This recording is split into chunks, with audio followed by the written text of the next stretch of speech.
Bon matin, chère Église, c'est une joie de vous voir et de se réunir à tous les dimanches parce qu'on se rappelle que Dieu n'est pas en vacances. Amen. Tu peux même dire à quelqu'un à côté de toi, Dieu agit dans ta vie. Maintenant.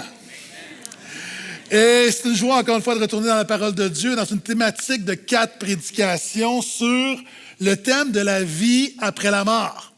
Et on a vu, premièrement, qu'est-ce que la mort, la définition biblique de la mort, et on a vu que la mort physique est une conséquence de notre mort spirituelle, c'est-à-dire par notre péché, le péché d'humanité, nous sommes séparés de Dieu.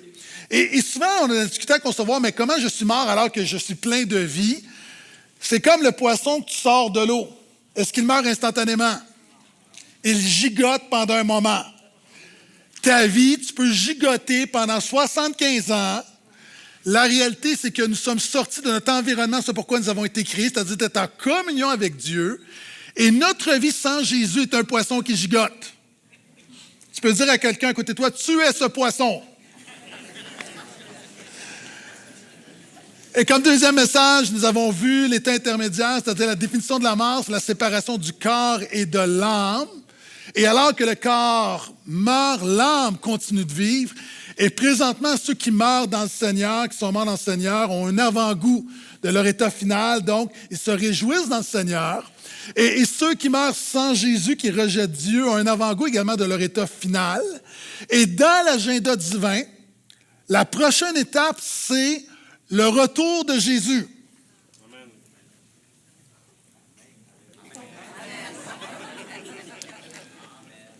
Merci pour 3 personnes qui sont excitées par le retour de Jésus.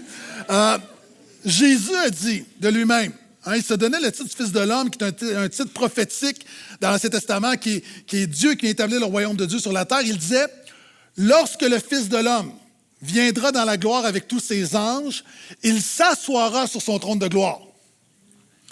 Jésus ne dit pas « si le Fils de l'homme », il dit « lorsque le Fils de l'homme reviendra ».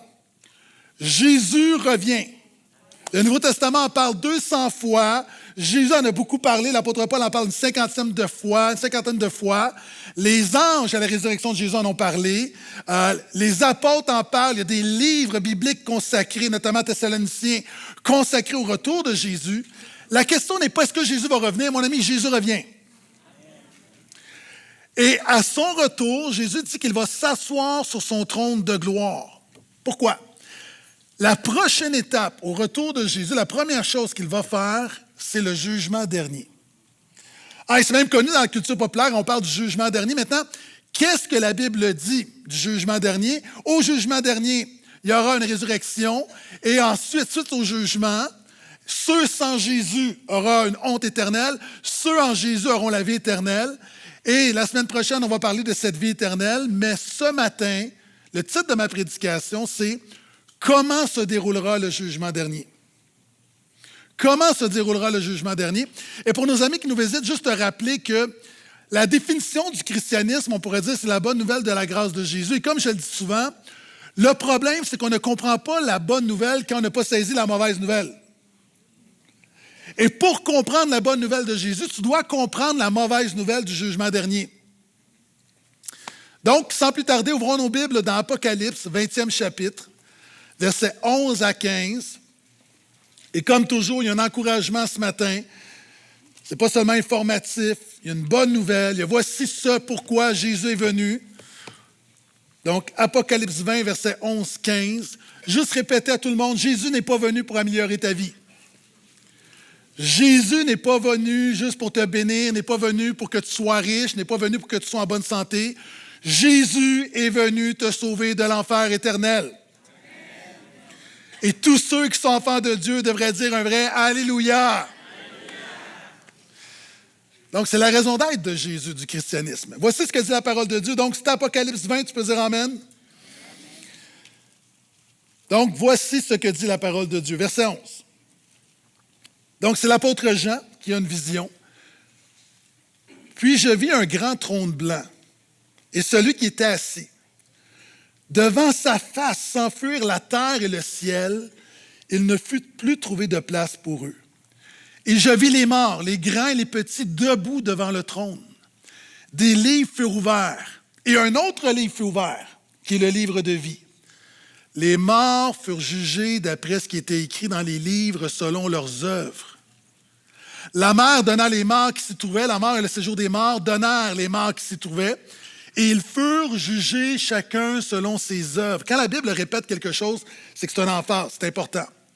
La mort et le séjour des morts furent jetés dans les temps de feu. C'est la seconde mort, les temps de feu. Quiconque ne fut pas trouvé inscrit dans le livre de vie fut jeté dans les temps de feu. Est-ce qu'on peut dire quand même amen à la parole de Dieu?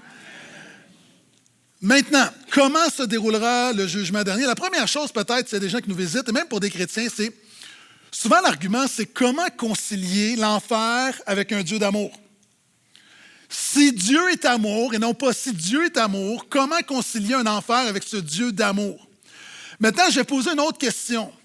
Alors que chacun d'entre nous, on a un sentiment de justice, on a été créé à l'image de Dieu, ça vient de Dieu. Et lorsque c'est injuste, on s'injure, c'est pas juste. Même un enfant de 3 ans, c'est pas juste. Ça vient de quelque part. Est-ce qu'on veut vraiment d'un Dieu qui laisse le mal impuni? Est-ce que Dieu serait un bon Dieu de laisser le psychopathe impuni? De laisser les agresseurs d'enfants, les pédophiles qui ont agressé des enfants, qui s'en sont sortis? Est-ce qu'on veut que ces gens-là ne soient pas imputables devant le Créateur de l'univers? Est-ce qu'on veut que des tueurs, que des violeurs, est-ce qu'on pense vraiment, est-ce qu'on veut de ce Dieu qui laisserait des génocidaires, donc des tyrans qui ont massacré des populations? Est-ce qu'on voudrait d'un Dieu qui ferme les yeux devant le mal? Si tu veux de ce Dieu-là, je ne sais pas quelle sorte de Dieu, mais ce n'est pas le Dieu de la Bible et ce Dieu-là ne serait pas Dieu. Parce qu'il cesserait d'être Dieu, parce qu'il serait imparfait et Dieu est parfait. Est-ce que je peux entendre amène à ça?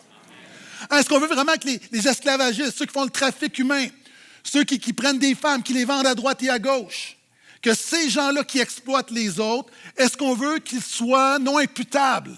Est-ce qu'on veut que les terroristes se retrouvent et aient une passe-droit parce que Dieu est amour? Est-ce qu'on veut se retrouver au jugement dernier où Hitler va se présenter devant Dieu et Dieu lui dit, « Je sais ce que tu as fait, mais je suis amour, c'est correct. »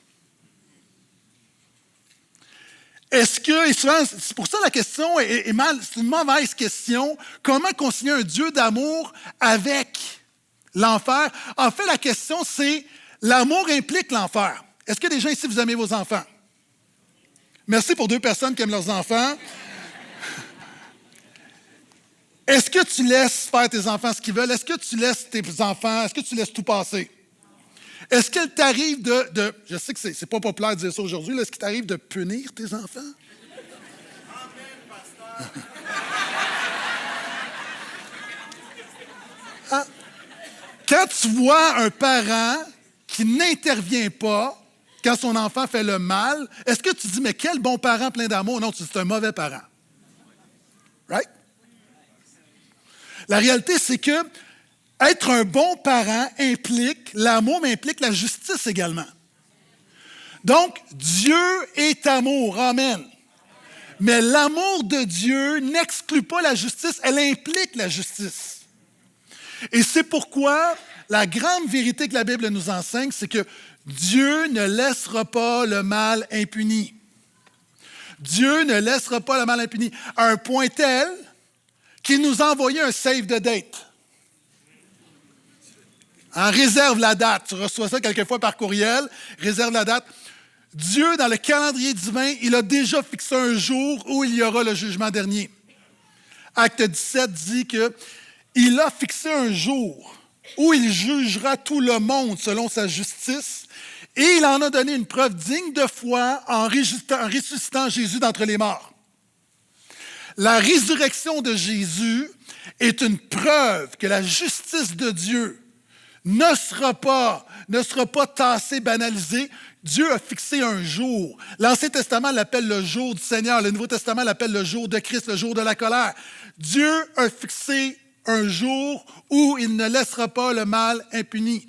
Et le problème de notre génération qui quelquefois contamine l'Église, on a la vision d'un vieillard assis sur une chaise berçante. Souvent, l'image populaire, là, c'est un vieillard, Dieu qui est là, sa chaise berçante. Alors que la parole de Dieu nous dit, encore une fois, ce n'est pas une chaise berçante, c'est un grand trône blanc. C'est un trône majestueux. Dieu est souverain, Dieu est pur, Dieu est sans tache et Dieu ne laissera pas le mal impuni. Et sur ce trône, il n'y a pas un vieillard. C'est qui est assis sur le trône? Pasteur Sylvain? C'est Jésus qui est assis sur le trône. Jésus l'a dit. Matthieu 24, Matthieu 25, lorsque le Fils de l'homme reviendra, il s'assoira sur son trône de gloire. Jésus va dire dans Jean 5, il va dire, le Père ne juge personne, il a remis le jugement au Fils. C'est ce que Paul appelle en Corinthiens le tribunal de Christ. Le tribunal de Christ, c'est le jugement dernier. Et Jésus, un jour, va s'asseoir sur son trône pour juger tout le monde. Et à ce moment-là, il va se produire quelque chose de complètement stupéfiant.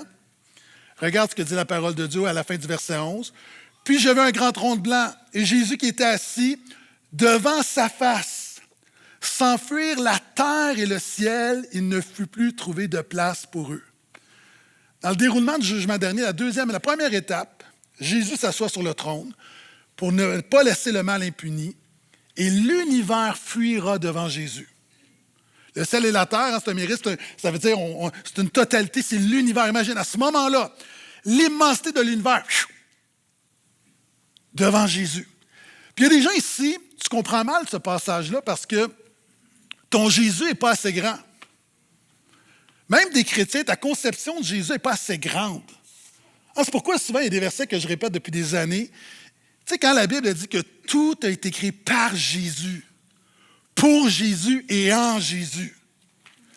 Quand la Bible dit qu'un jour, tout genou, dans les cieux, sur la terre et sous la terre, fléchira devant Jésus et confessera que les Seigneurs à la gloire de Dieu le Père.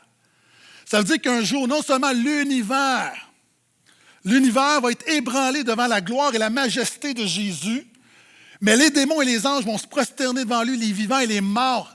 Chaque être humain qui a vécu, qui vit ou qui vivra, va ployer le genou devant Jésus.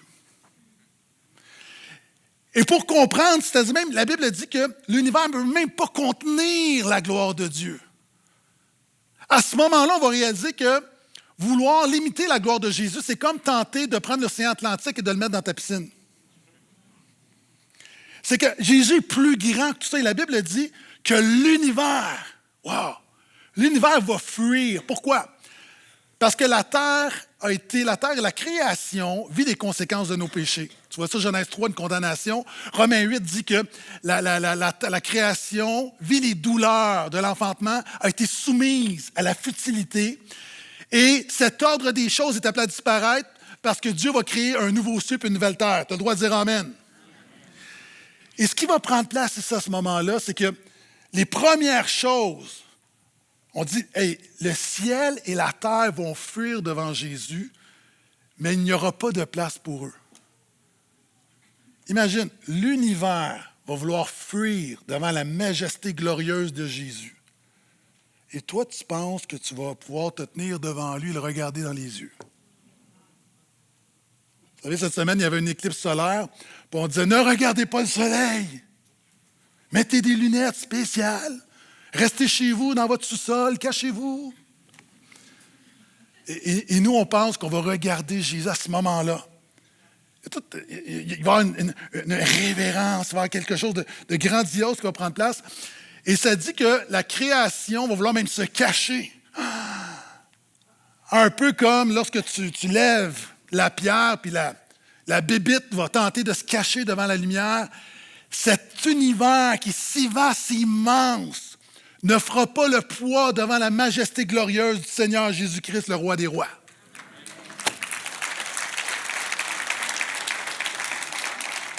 C'est comme lorsqu'on était jeune et on jouait à la cachette. Tu sais, quand on jouait à la cachette, tu as ton petit ami qui compte jusqu'à 10, 1, 2, 3. Et là, tu veux trouver une cachette.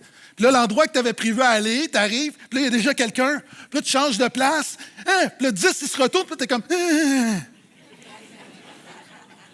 Bon, c'est peut-être pas une bonne démonstration, mais ça va être l'univers.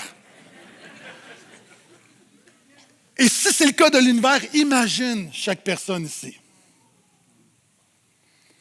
Mes enfants, lorsque je suis allé à la cachette avec eux, je trouvais ça toujours très drôle lorsqu'ils étaient tout petits. Ils ne comprenaient pas le concept.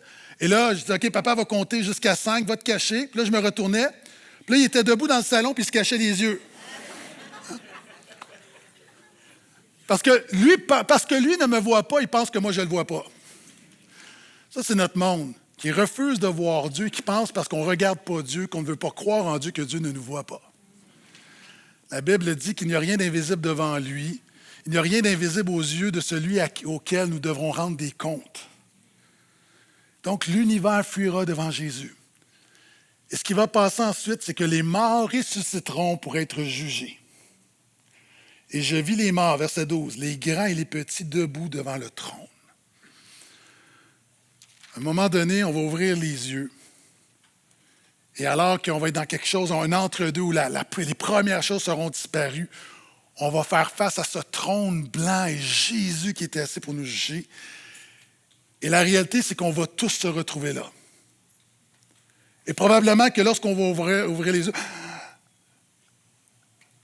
quelque chose pour certains, une révérence incroyable, pour d'autres, une terreur infinie. Puis on va se retrouver là, puis ta femme va être là. Ton mari, tu dis, oui, mais il n'est pas à l'église ce matin. Il va être là. Nos enfants vont être là. Nos voisins vont être là, nos collègues. Collègues à qui on a parlé de Jésus, ceux qu'on n'a pas eu le courage de parler de Jésus, ils vont être là. On va voir ton voisin musulman, il va être là. Puis ton beau-frère qui dit, non, moi je suis un athée, il va être là devant Jésus. Puis on va voir tous les importants de ce monde, les petits et les grands. Puis on va regarder, puis on va voir M. Carney, puis on va voir M. Trudeau, puis M. Trump, puis M. Zelensky, puis M. Poutine, vont tous être là. Et à ce moment-là, ils ne seront plus les boss. Et on va voir tous les rois de la terre. La reine d'Angleterre à Haute, à Monaco, à ce que tu voudras, au roi du Maroc. Puis on va voir les célébrités. Puis tu vas voir Messi qui est là. Puis sais-tu quoi? La dernière chose que tu vas penser à ce moment-là, c'est de lui demander un autographe. Pourquoi? Parce que tu vas être trop occupé à te gérer toi-même. Puis lui va être trop occupé à se gérer lui-même. Puis là, tu vas voir Beyoncé. Puis sais-tu quoi? Ça ne va rien te faire. Parce que tu vas avoir quelque chose de plus grand que Beyoncé, Jésus-Christ.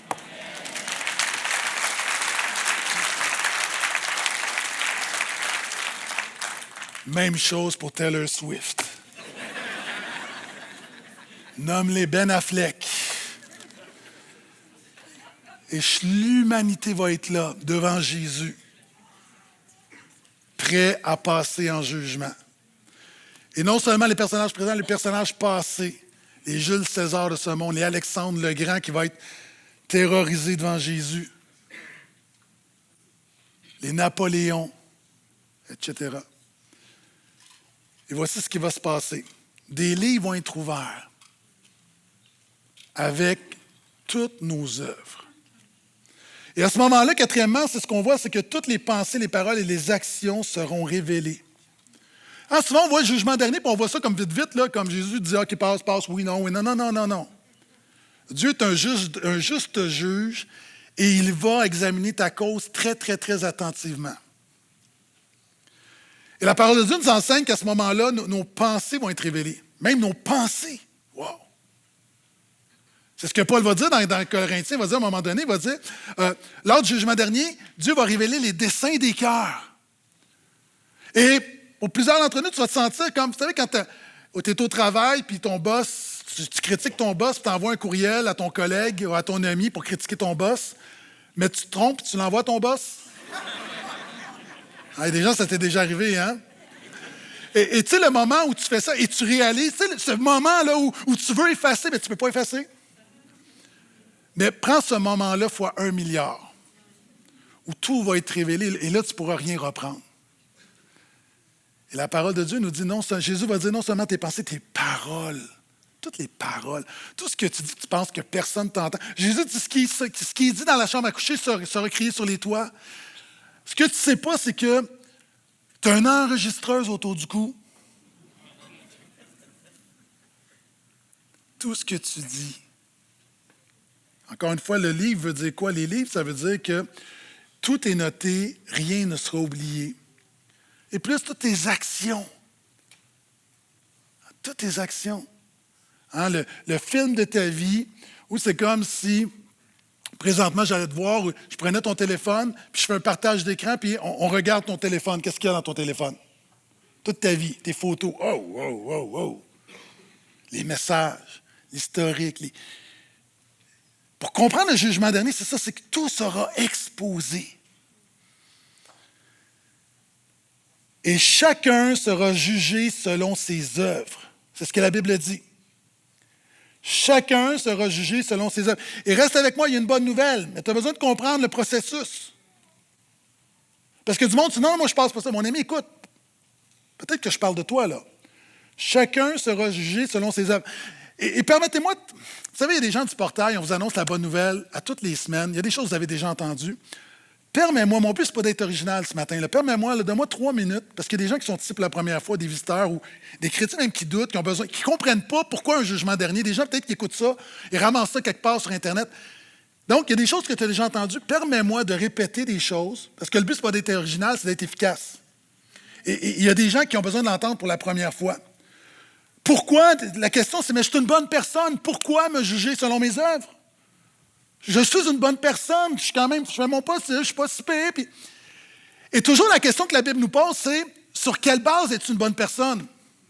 Oh, mais quand je regarde les autres. OK, mais donc tu établis ton standard en fonction des autres. Donc, tu veux déclarer que tu es une bonne personne en te comparant à d'autres personnes. L'apôtre Paul dit que la personne qui fait ça est sans intelligence. Pardonne-moi, là, c'est pas moi qui le dis, c'est lui. OK?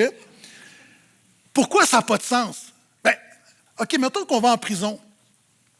Là, on s'assoit dans la cafétéria, puis il y a quelqu'un, puis je dis, qu'est-ce que tu as fait? Il dit, moi, je suis un voleur.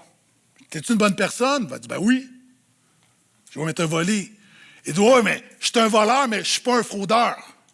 Ah, OK. Je vais aller voir le fraudeur. Je dis, hey, t'es-tu une bonne personne? Oui. Il t'a fraudé. Oui, je suis un fraudeur, mais je ne suis pas un exploiteur. OK, je vais aller voir l'exploiteur. Je dis, t'es-tu une bonne personne? Oui, oui, oui. Oui, mais t'as exploité des gens? Oui, oui, mais je ne les ai jamais battus. Je n'ai jamais été condamné pour voie de fait grave.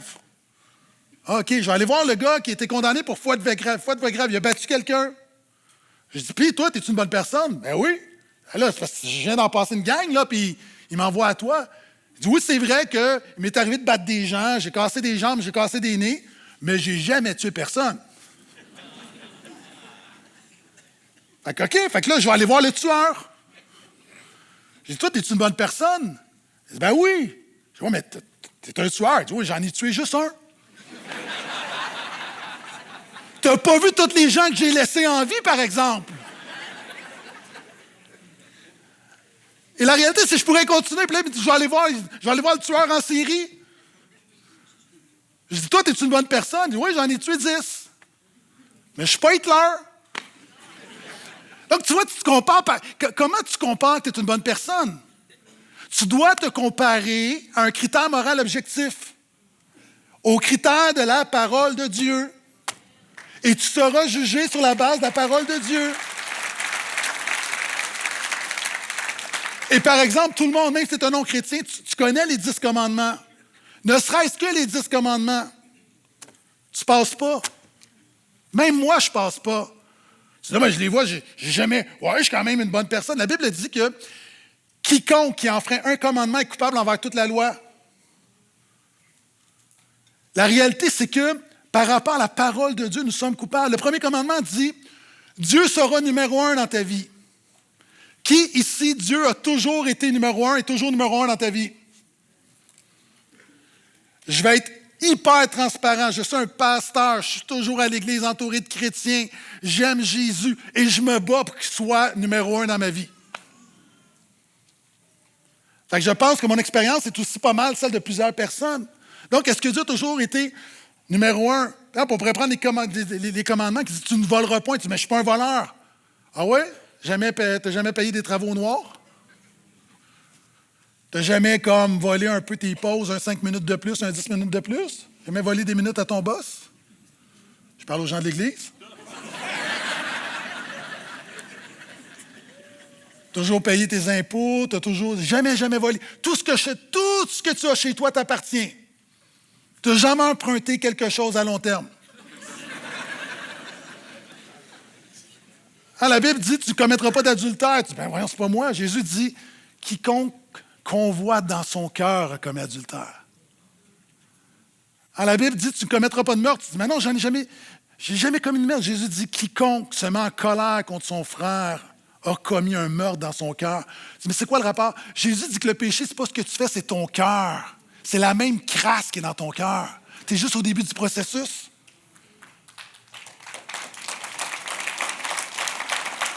Et tout notre non-pardon, nos critiques, nos calomnies, nos chialages, c'est qu'on tue des gens dans nos cœurs. C'est ce que Jésus dit. Puis, si déjà tu n'es pas d'accord avec moi, ben, tu t'obstineras avec Jésus. C'est littéralement ce que dit Jésus. Puis je vais même aller plus loin. Il y a des gens qui disent, ouais, même si tu dis, OK, ben moi, je ne vois pas pourquoi Dieu me jugerait sur le standard de la parole de Dieu. C'est le standard moral universel, OK? Mais même si Dieu disait, je vais te faire une fleur, je vais te juger selon ton propre standard à toi dans ce cas-là. C'est ce que la Bible dit, hein? Nous sommes une loi pour nous-mêmes. OK. Donc, Dieu va regarder, va dire, OK, ton standard moral à toi, ce que tu enseignais à tes enfants, si tu y as oublié parfaitement, tu passes. Qui ici, tu dis à tes enfants, mens pas? Je suis seul qui a dit ça à mes enfants? Hein, tu dis à ton enfant, il ne faut pas mentir, c'est mal. Tu te lèves en retard, tu arrives en retard au bureau, ton patron dit, qu'est-ce qui se passe? Il y a un accident.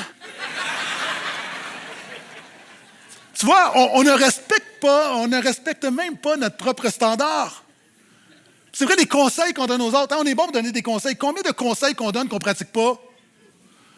Hein, tu dis à quelqu'un comme, non, mais il faut que tu lâches prise. Hein, combien de gens disent lâche prise, qui ne lâchent pas prise? Non, mais tu dois pardonner. Toi, tu ne pardonnes pas.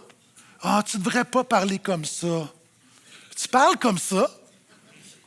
Hein, combien de conseils qu'on donne, combien de choses qu'on dit aux gens de ne pas faire qu'on fait? En fait, même selon notre propre standard, nous sommes coupables. Donc, chacun sera jugé selon ses œuvres. Et c'est pourquoi la parole de Dieu dit que par la loi, notre bouche sera fermée et tous seront reconnus coupables. Le pire, c'est que lorsqu'on va arriver au jugement dernier, ceux qui seront condamnés vont être bouchés. Parce que même là, il y a du monde, là, tu fightes avec moi, tu luttes avec moi, là, tu dis, voyons, c'est ça, dans la prédication. Oui, non. Hein. Mais là, ce que tu vas arriver, là, le jour du jugement dernier, c'est quoi tu vas faire comme, ah ben oui. Là, comme, Jésus va dire, as-tu quelque chose à répondre au verdict? Tu vas faire comme,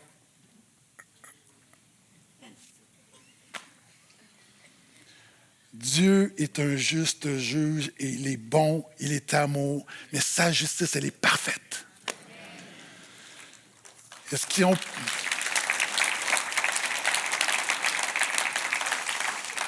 Et ce qui prend place ensuite, puis reste avec moi, il y a une bonne nouvelle, mais tu as besoin de comprendre de quoi Jésus nous sauve. Quand tu regardes versets 13 à 15, la mer donna les morts qui s'y trouvaient, la mort et le séjour des morts donnant les morts qui s'y trouvaient, ils furent jugés chacun selon ses œuvres. La mort et le séjour des morts furent jetés dans l'étang de feu. C'est la seconde mort, l'étang de feu. Quiconque ne fut pas trouvé inscrit dans le livre de vie, fut jeté dans l'étang de feu. Les coupables seront jetés dans l'étang de feu. Et ça, c'est 100% de l'humanité si tu n'as pas Jésus. D'où vient l'étang de feu? C'est intéressant. Parce que le feu, on sait que dans la Bible, c'est le jugement, le feu. Pourquoi un étang? Je me posais la question parce que, pour moi qui ai étudié Daniel, cette image-là, Daniel 7, je pense, verset 10, où on voit Daniel une vision du trône de Dieu, puis il y a un fleuve de feu qui sort du trône de Dieu. Et Jean, comme modifie l'image, là, tout à coup, c'est un étang, c'est comme un lac, c'est quelque chose de plus stagnant. Pourquoi? Parce qu'à ce moment-là, le jugement est terminé. C'est l'état final. Et l'étang de feu, on nous dit que c'est la deuxième mort. La première mort, c'est la mort physique. La deuxième mort, c'est la mort éternelle. En fait, c'est un état de souffrance spirituelle où, pour l'éternité, tu te retrouves sans Dieu. Toi qui as vécu sans Dieu, pendant ta vie, tu te retrouves pour la vie éternelle sans Dieu. Et Dieu n'est pas cruel. Souvent, on a l'image que Dieu est un bourreau qui torture. Non, en fait, c'est simplement, alors que tu ne veux pas Dieu, Dieu retire sa faveur de ta vie éternellement. Et c'est ça la souffrance spirituelle de l'enfer ou de l'étang de feu. C'est que, un peu comme dans une journée de canicule, tu sais, quand tu es dans une journée de canicule, il fait 45, tu es à l'extérieur, c'est insupportable. Quand tu entres dans la maison qu'une thermopompe, alléluia. Nous, ça a changé nos vies. À un moment donné, est-ce qu'on va acheter une thermopompe? Quand on a acheté une thermopompe, on s'est dit, pourquoi on n'a pas fait ça avant? C'est que tout à coup, tu as un refuge. Tu rentres dans la maison, c'est frais. Tu sors, c'est pas le fun. Tu rentres, c'est le fun. C'est exactement la même chose. La même chose, c'est l'enfer, c'est quoi? L'étang de feu, c'est quoi? C'est que, souvent les gens vont dire, c'est l'absence de Dieu. C'est pas vrai. Dieu est omniprésent, Dieu est partout. Puis tu vois, dans l'Apocalypse, on dit que leur tourment est devant l'agneau. L'étang de feu n'est pas l'absence de Dieu, c'est l'absence de la faveur de Dieu. Donc, c'est pas que Dieu est un bourreau cruel, c'est juste que Dieu retire la bénédiction de ta vie. C'est comme retire la thermopompe. Et je vais même aller plus loin, c'est comme on prend pour acquis le soutien de Dieu. Hein, même il y a une grâce commune pour les non-chrétiens, pour notre civilisation, mais même l'air qu'on respire, on ne réalise pas que chaque respiration est une grâce de Dieu. Imaginons que à ce moment-ci, l'air est coupé. Ça devient extrêmement angoissant. Mais notre angoisse, c'est la conséquence du fait qu'on est privé de la source de la vie. L'étang de feu est une souffrance spirituelle parce qu'on est privé de Dieu qui est la source de la vie, de toute bénédiction. Et mon ami, tu n'as pas besoin de vivre ça parce que Dieu t'aime assez qu'il a envoyé son Fils pour t'éviter ça. Est-ce que je peux entendre un vrai amen à ça? Et l'avant-dernier point, c'est qu'on voit que la mort et le séjour des morts est jeté dans l'étang de feu. En fait, il y a trois choses qu'Apocalypse nous enseigne. L'étang de feu, qui est l'enfer, premièrement, n'a pas été préparé pour les pécheurs, ça a été préparé pour Satan et ses anges.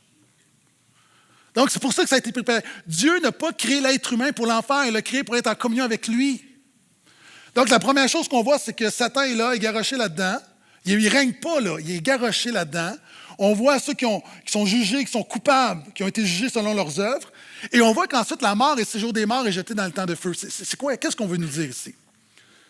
On veut nous dire qu'à ce moment-là, la mort va mourir. La mort va mourir. Moi, j'aime ça. 1 Corinthiens 15 dit que le dernier ennemi qui sera détruit, c'est la mort. Chapitre suivant, dans quelques versets, on nous dit « La mort ne sera plus ». Donc, on dit que la mort va rendre les morts, le séjour des morts va rendre ses morts, la mort va rendre ses morts. Qu'est-ce qu'on veut dire? On veut dire que le séjour des morts, c'était l'endroit de ceux qui meurent sans Jésus, la mort de ceux qui meurent en Jésus, qui attendent la résurrection. Et la mort, à l'époque, c'est l'endroit où quand un mort, quelqu'un est décédé dans la mer, tu l'as perdu, là, c'est fini, là. Et quand on dit que la mer va rendre ses morts, ce qu'on est en train de dire, c'est que Dieu va échapper personne. Dieu ne va pas t'oublier. Tu ne seras pas l'exception. Et à ce moment-là, Dieu non seulement va faire revenir tout le monde, mais à ce moment-là, ça sera la fin de la mort. Pourquoi? Parce que la mort ne sera plus utile. Et pour les enfants de Dieu, dans la vie éternelle, nous allons vivre dans un état où la mort ne sera plus, le diable ne sera plus, le péché ne sera plus, les ténèbres ne seront plus. Ça sera que vie, bénédiction, grâce à jamais.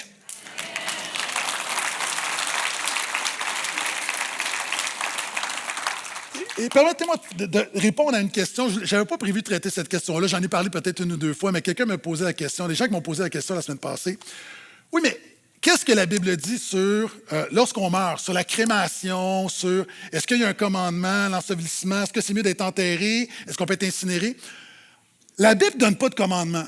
Donc, à la base, tu fais ce que tu veux avec ton corps. Okay. Mais je vais donner mon opinion, mais c'est juste mon opinion. Habituellement, quand je te prêche, je te dis, voici ce que dit la parole de Dieu. Mais il y a des fois dans la parole de Dieu où on n'a pas d'enseignement clair, et là, c'est un cas de conscience ou c'est un choix personnel. Le problème de beaucoup de chrétiens, c'est qu'ils prennent des éléments qui ne sont pas primaires, secondaires, qui sont des éléments qu'on appelle tertiaires, puis qui en font un point de doctrine fondamentale. Sais-tu quoi? On est assez mature pour ne pas penser tout pareil. Merci pour 3 personnes qui font « OK ». Il y a des choses qui sont non négociables. Jésus est le seul sauveur. Ça ne se négocie pas. Hein? Il y a des choses, la vision de la grâce, c'est quelque chose de tellement important, on doit être unis sur la grâce. Maintenant, il y a des choses comme, lorsqu'on meurt, il fait quoi donc? Il y a des gens qui disent, moi, je veux qu'on disperse mes sens, mes cendres, moi, je veux la crémation, moi, je veux être enseveli. La majorité des mariages, ce qu'on fait, moi, en tant que pasteur, les funérailles, c'est à peu près moitié-moitié. Donc, c'est une décision personnelle. Pour ma part, ce que je préfère, OK, encore une fois, puis c'est un cas de conscience personnelle, puis il n'y a pas c'est pas un commandement. Moi, j'ai dit à mes proches que je veux être enseveli. J'aime l'image. C'est une question de... en tant que pasteur, j'aime la symbolique. Il y a quelque chose que j'apprécie là-dedans. Tu es poussière, tu retourneras à la poussière. Comme ça. Tu as de la poussière, je retourne à la poussière. J'aime l'image aussi de mettre un... Paul va dire que le corps est comme semé en terre. Moi, j'aime l'image, j'aime le symbolisme de mon corps, le vieux Gaétan Brassard, fatigué, malade, de le mettre comme une semence qui est l'espoir d'une résurrection glorieuse. Puis il y a aussi, puis là c'est très personnel, pourquoi, moi tous mes proches se sont faits, on favorise la crémation, l'incinération. Encore une fois, il n'y a aucun problème, on fait les funérailles. Donc je veux être clair, là, c'est juste une opinion personnelle, on jase là, entre nous. Là. Une des raisons pourquoi je ne suis pas fan, pour ma part, moi, de la crémation, c'est que toute ma vie, je travaille fort pour ne pas finir brûlé.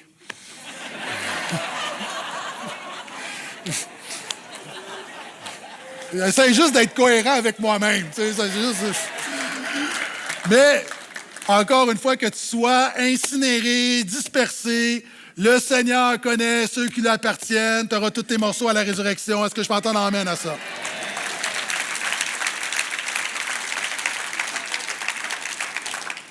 Et dans tout le texte, à 2 reprises, on va dire, tous ceux qui vont être jugés selon les œuvres vont être jetés dans les temps de feu, sauf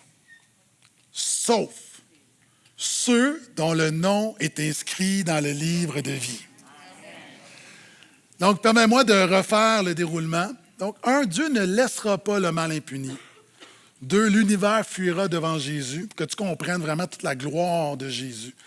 Les morts ressusciteront pour être jugés. Toutes les pensées, les paroles et les actions seront révélées. Conséquemment, chacun sera jugé selon ses œuvres. Les coupables seront jetés dans les temps de feu. La mort va mourir.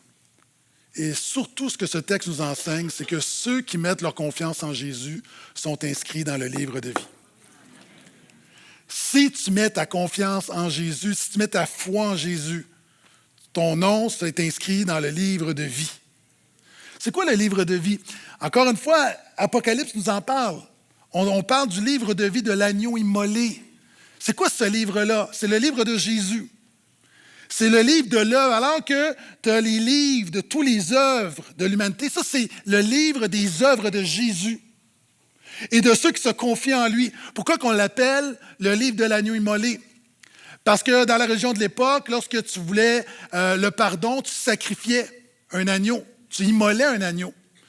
Et Jean-Baptiste va dire de Jésus, « Voici l'agneau qui ôte le péché du monde. » La Bible nous dit que Jésus, lui qui était sans péché à la croix, Dieu l'a fait devenir péché, il lui a imputé ton péché, afin que par ta foi en lui, Dieu t'impute sa justice. Il y a comme un échange qui prend place.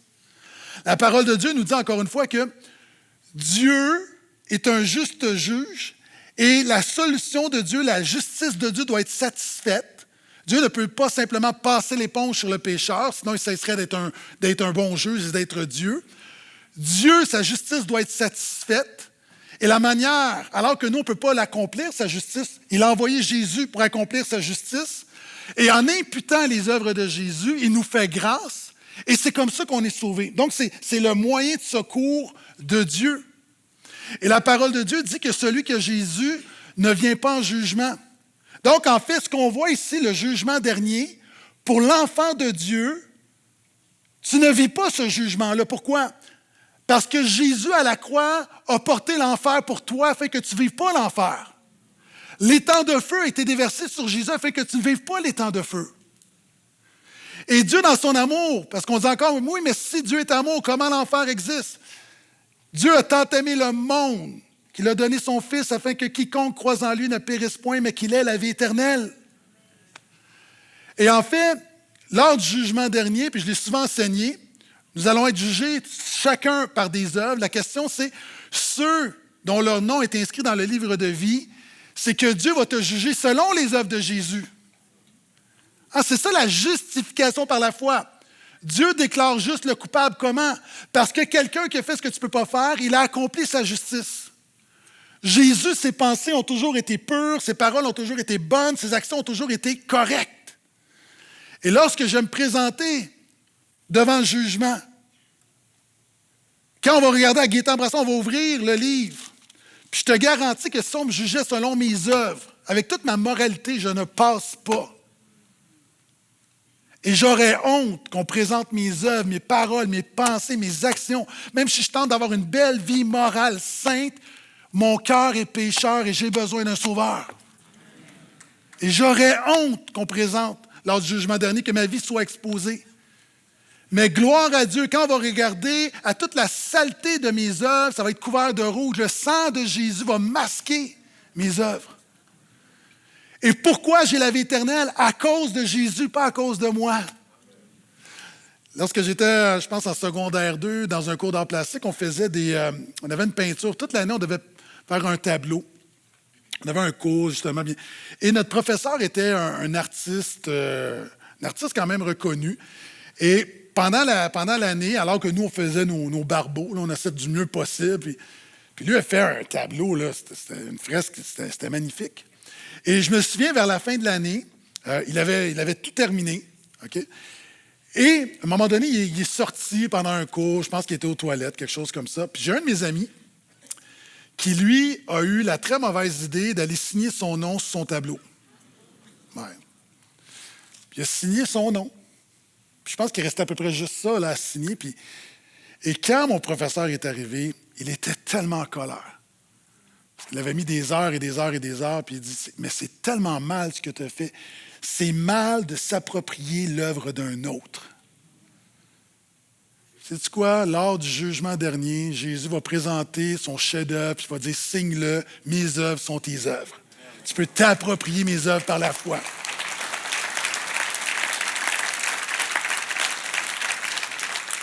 Et c'est pour ça que pendant que les musiciens viennent me rejoindre, qu'au jugement dernier, pour celui et celle dont le nom est inscrit dans le livre de vie, ce ne sera pas une expérience angoissante.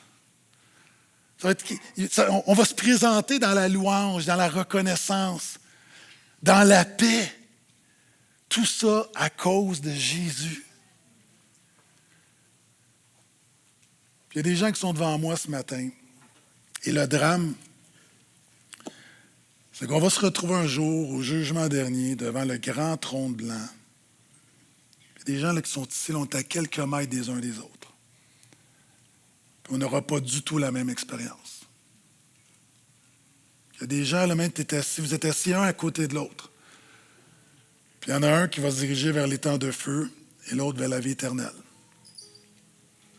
Puis ça ne sera pas parce que tu es une bonne personne ou à cause de ta moralité. La seule séparation, c'est que fais-tu de Jésus?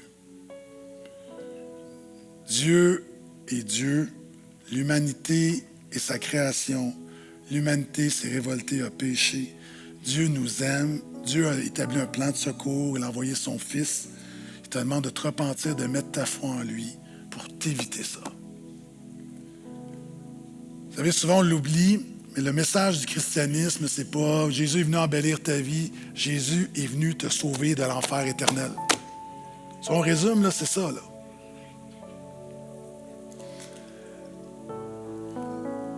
Les Rocheuses, il y a un endroit dans les Rocheuses qu'on appelle la séparation continentale, qu'on appelle en anglais The Great Divide, la grande division. Puis j'ai toujours trouvé ça fascinant qu'à un même endroit, Donc, dans les rocheuses, il y a comme une ligne, une crête, là. Puis il y a 2 gouttes d'eau qui tombent à peu près au même endroit. Puis il y en a une qui va aller sur le versant ouest, puis qui va se diriger vers l'océan Pacifique. Puis tu as l'autre, versant est, puis va se diriger vers l'océan Atlantique. 2 gouttes qui tombent à peu près au même endroit. On parle de millimètres. Puis ils vont se retrouver à des milliers de kilomètres. C'est un peu le cas. Alors que nous sommes des gouttes d'eau, des petites gouttes d'eau, on est tous à la même place aujourd'hui. On entend tous le même message, on a tous la même opportunité. Jésus est le même pour tout le monde. Puis il y a des gens, par ton refus de recevoir Jésus, de te soumettre à Jésus, de reconnaître ton besoin, par ton refus de laisser Jésus entrer dans ta vie, tu te diriges tranquillement vers l'étang de feu. Alors que ton nom peut être inscrit dans le livre de vie. Donc, je t'encourage ce matin à mettre ta foi en Jésus, à te confier en Jésus. À arrêter de tenter de te comparer aux autres, de te justifier. Vous savez, souvent, ce qui nous amène dans les temps de feu, là, ultimement, c'est notre orgueil. Notre orgueil. Ma prière, c'est que Dieu te donne l'humilité de reconnaître que tu as besoin de Jésus. Que tu mettes ta foi en lui. Il y a des gens, tu es entré ici, tu te dirigeais vers l'étang de feu, puis par ta foi, ta direction va changer. Vous savez, je crois en tant que prédicateur qu'à chaque fois qu'on prêche la parole de Dieu, il y a des destinations éternelles qui changent. Jésus te tend la main. Confie-toi en Jésus. Confie-toi en Jésus. Confie-toi en Jésus. C'est la parole de Dieu pour ce matin.